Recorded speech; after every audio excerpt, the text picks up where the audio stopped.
Hey guys, in today's tutorial I'll be walking you through how to do a exploded axonometric orbiting animation using Rhino 3DsMax and Twinmotion. So I've just got a generic house model here in Rhino that I've made in Rhino. And I've made it in Rhino instead of 3DsMax because I'm just more comfortable in Rhino and it's quicker. And what I've done is I've grouped each level all together. So all the walls, all the supports, all the windows, yada yada. So the basement, ground, first, and the roof. And what I've done then is I've exported those individually into OBJs, and I'm going to bring them into 3ds Max. So once I've brought those files into 3ds Max, as you can see I've done here, got them all individually, and because we exported them where they were in Rhino, they've come together on top of each other with the same origin points. So what we're then going to do is we're going to take advantage of this timeline at the bottom, and we're going to have the building explode upwards from the basement and then back down to the basement. So if we take this slider, we set it to auto key mode, and then around 45 we don't want to do exactly halfway because we want the building when exploded to pause for a second at the top and then come back together. So in fact, let's take it to 40. So then we select the 3 layers above the basement using W as a hotkey. You move them up, unselecting the ground floor, move them up again, and then the roof. So now we're going to take it to, so now you can see, up to 40 it's exploding. Now if we take it to, let's say 60, we want this animation to then move down ever so slightly and back up. What that's done there is you can't notice it, but it's made it pause to that extent. So now when I go to 100 and I move these forms back together, so it becomes a whole building again. We've got this pause at the top. Oopsies. Pause, back together. So now what we do is we highlight those geometries, the house, and we go File, Export, Export Selected, save it as exploded animation in a desired file. And when we've done this, a window will pop up where it says animation is a drop down. We're ticking animation, we're ticking bake animation, and we're ticking resample all. This will create a smoother animation in Twinmotion. Okay, so that's saved, so now we'll jump into Twinmotion.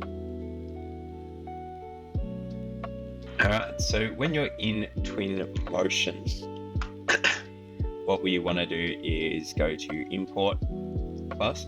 You've got a few options here: Geometry, Direct Link, Animation, Landscape, Point Cloud. A lot of people accidentally bring it in as Geometry, because you can bring an FBX in, but we want to bring it in as the animation file so it actually moves. So let's just do that. Open, import, and we'll just wait while this imports.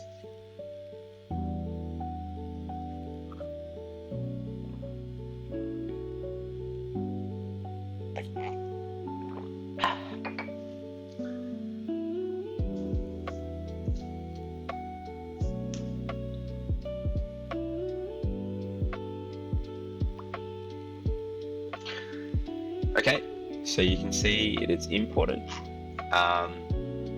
can actually click on this object and see the details here. You can make the animation super quick, or you can make it super slow. Let's just for now set it to 100%, so the original speed. You can play it once, and it stops. You can loop it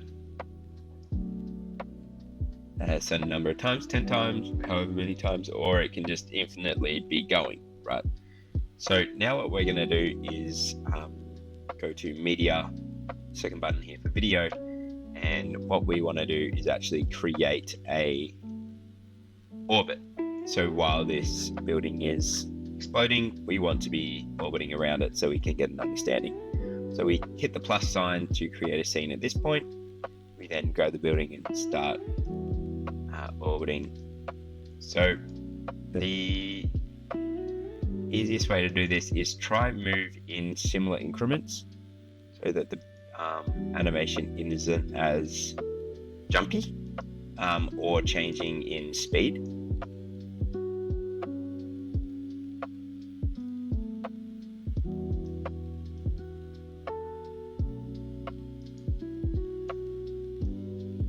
Probably start coming a bit back down.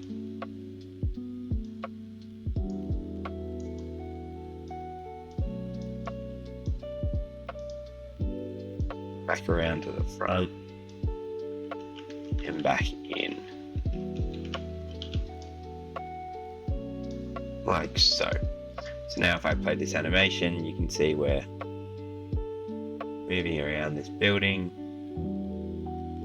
in an orbit, but you can see the exploded animation is finished by this point. So what we want to do is click on the building and actually just turn down the speed of it. So let's take it to 40. So now you can see at this point it'll be that exploded. So now if I take it, keep going, it's finished by this point. So we probably want it just going a little bit longer. So let's set that to 35.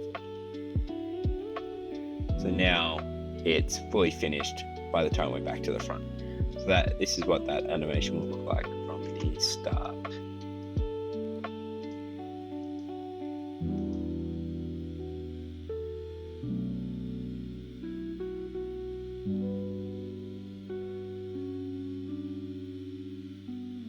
And there you go. There's a orbiting exploding axonometric. Thank you.